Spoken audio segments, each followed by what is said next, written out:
Norway isn't just fjords, not just perfect public policy.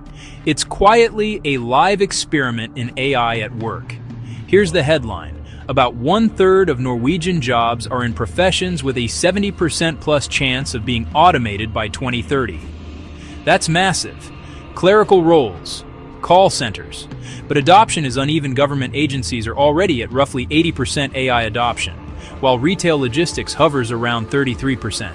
And the payoff could be big, a projected 335 billion NOK boost to GDP by 2030. 2025 was the flip the switch year. The EU AI Act's first obligations kicked in. Incom became the national AI supervisor. Norsk Akkreditering handles certifications. And the KI Norge Hub launched an AI sandbox so people can build and test safely.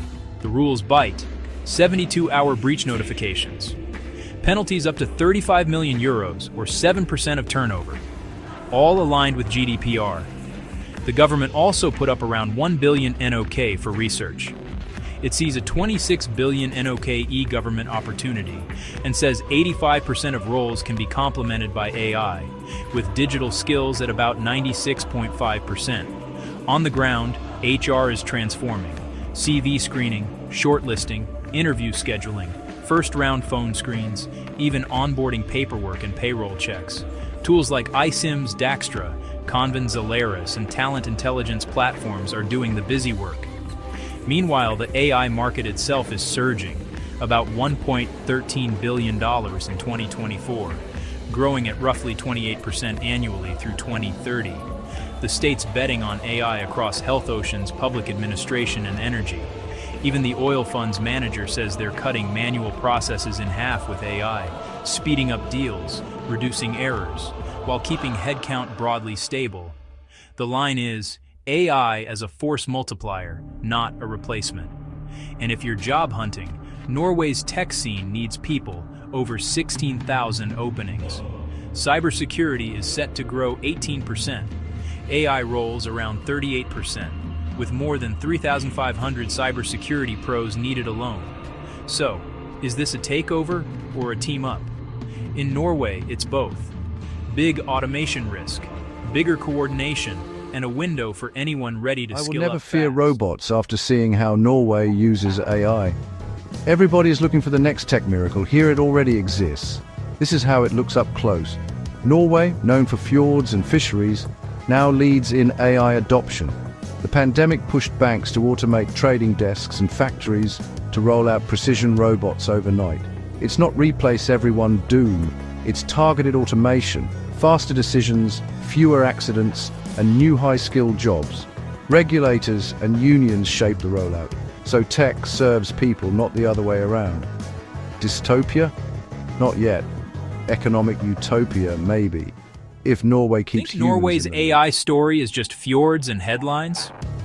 Think again. Since 2019, Norway set a national AI game plan, heavy funding for research, classrooms rewired for digital skills, and supercharged infrastructure to handle real-world AI. The result? Industries like shipping, energy, healthcare aren't just earning efficiency gains, they're spawning new high-skill roles. Data stewards, model auditors, hybrid tech clinical specialists. And the feared job apocalypse? Countered with massive government-backed reskilling and AI literacy programs that turn workers into co-pilots, not replacements. Fast investment, clear policy, and people-first training. That's the blueprint turning headlines into real-world advantage.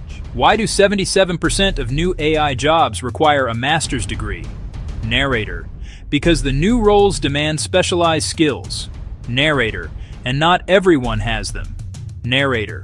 The result, opportunity for some. Narrator. Real gaps for many. Narrator. Entry-level white-collar roles are getting hit hardest. Narrator. Admin tasks like scheduling and filing. Narrator. Basic data entry work, repetitive typing and logging. Narrator. Customer service faces an 80% automation risk. Narrator. Globally, 76,440 positions vanished already in 2025. Narrator. But 350,000 AI-adjacent jobs are emerging. Narrator. Prompt engineers. Narrator. Ethics officers. Narrator. The catch? Many need advanced degrees. Narrator. So young workers are pushed toward trades. Narrator. Or reskilling. Narrator. Norway's answer. Narrator. Ki Norge. Narrator. National sandboxes. Narrator. Strict ethics rules. Narrator. Aiming for innovation with privacy. Narrator. And trust at the core. Narrator. Public sentiment is cautiously optimistic. Narrator. People see benefits. Narrator. But worry about bias. Narrator. And data protection. Narrator. Bottom line, AI reshuffles work. Narrator. More doors open, but we need. Narrator. Training. Narrator. Regulation. Narrator. Trust. Narrator. To make it fair. I bet you didn't know Norway is testing whether high wages and high trust can actually make automation less disruptive. That experiment might be the map we all need. Titles fade. Skills rise. Machines handle tasks. People solve problems, read feelings, invent new questions. The Scandinavian paradox shows automation can work with strong social nets and worker power, not against them. But it's not automatic. We must act deliberately. Smart public policy matters now. Large-scale training and reskilling matter now. Bold employer choices matter now. So what's your move?